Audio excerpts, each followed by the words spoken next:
Jumpa lagi bersama marulidua.com. Nah, pada kesempatan ini yang menjadi topik kita adalah belajar trading. Topik belajar trading ini yang akan kita bahas di sini adalah mengenai stop loss. Yang menjadi topiknya adalah apakah perlu dilakukan stop loss di saat trading? Apakah itu trading forex, indeks saham, komoditi, atau saham? Nah, itu adalah menjadi salah satu pertanyaan.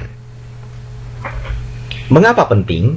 Karena kita harus tahu terlebih dahulu apa tujuan daripada stop loss. Nah, stop loss itu tujuannya satu. Pertama adalah untuk memperkecil kerugian atau membatasi kerugian. Nah, tetapi di dalam teknis pelaksanaannya kita bisa melakukan dengan metode. Pertama adalah kita bisa melakukan dengan stop loss secara manual. Nah, stop loss secara manual adalah contohnya ketika ada posisi yang loss. Nah, di sini kita lihat ya. Nah, seperti yang terjadi pada tanggal 6 Februari 2020 ini di stop secara manual. Maka minus yang ada di sini kita lihat adalah minus 254. Nah, dilakukan secara manual. Artinya sesudah kita tahu bahwa harga tersebut tidak seperti yang kita harapkan, maka kita langsung stop pada saat itu. Yang kedua adalah stop loss otomatis. Nah, stop loss otomatis itu adalah ya, itu kita lakukan. Nah, ini sebenarnya pakai limit dianya, pakai limit. Contohnya kita kasih batasannya. Contohnya seperti yang tertera di sini pada tanggal 17 ya, bulan Maret. Nah, di sini SL atau stop loss-nya berada pada area 1519. Ini adalah posisi emas yang kita ambil ya di kala itu.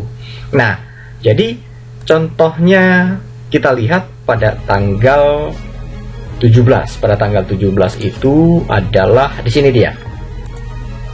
Ya, tanggal 17 di sini. Nah, kita lakukan dengan membatasi kerugian kita pada angka atau pada harga tertentu. Nah, kemudian yang ketiga adalah kita menggunakan trailing stop. Nah, trailing stop ini sebenarnya adalah bagian daripada pemeliharaan. Ini sebenarnya lebih kepada menggunakan software ya, trailing stop.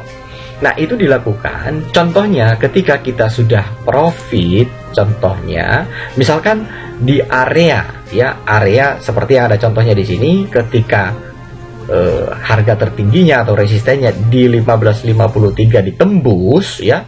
Contohnya kita melakukan posisi buy di sini sebagai contoh, kita buy. Oke, nah ketika kita buy, harganya itu bergerak naik ke atas. Nah, dia bergerak naik ke atas, contohnya ke sini. Oke, nah kemudian karena kita sudah profit, maka yang kita pasang itu stop loss-nya. Contohnya kita beli di sini, harga bergerak naik di sini, kita stop loss-nya itu kita geser lagi, dinaikin dia stop loss-nya. Nah, ketika harga contohnya bergerak lagi naik ke atas di sini, area ini, stop loss-nya kita naikin lagi. Nah, yang akhirnya ya, ini adalah memperkecil kerugian. Nah, kenapa disebut memperkecil kerugian? Karena pada prinsipnya tadi kita membelinya itu kan di daerah awal ya, di sini. Oke, nah di sini itu adalah yang disebut sebagai trailing stop. Nah, fungsinya itu semuanya adalah pertama untuk memelihara equity kita atau transaksi kita dan membatasi kerugian kita agar tidak melebar. Nah, ini kerugiannya jangan sampai kerugian lebih besar daripada keuntungan. Jadi istilahnya itu sama dengan bokang tau, bocuan.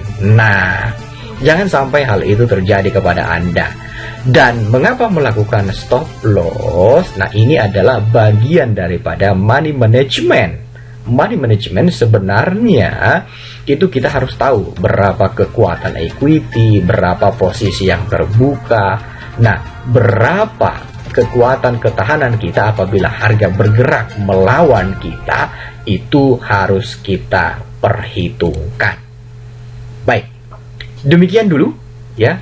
Semoga informasi ini dapat bermanfaat untuk kelancaran dan kesuksesan transaksi Anda. Jangan lupa ya, untuk marulitua.com Anda bisa share ya ke teman-teman yang membutuhkan. Happy trading.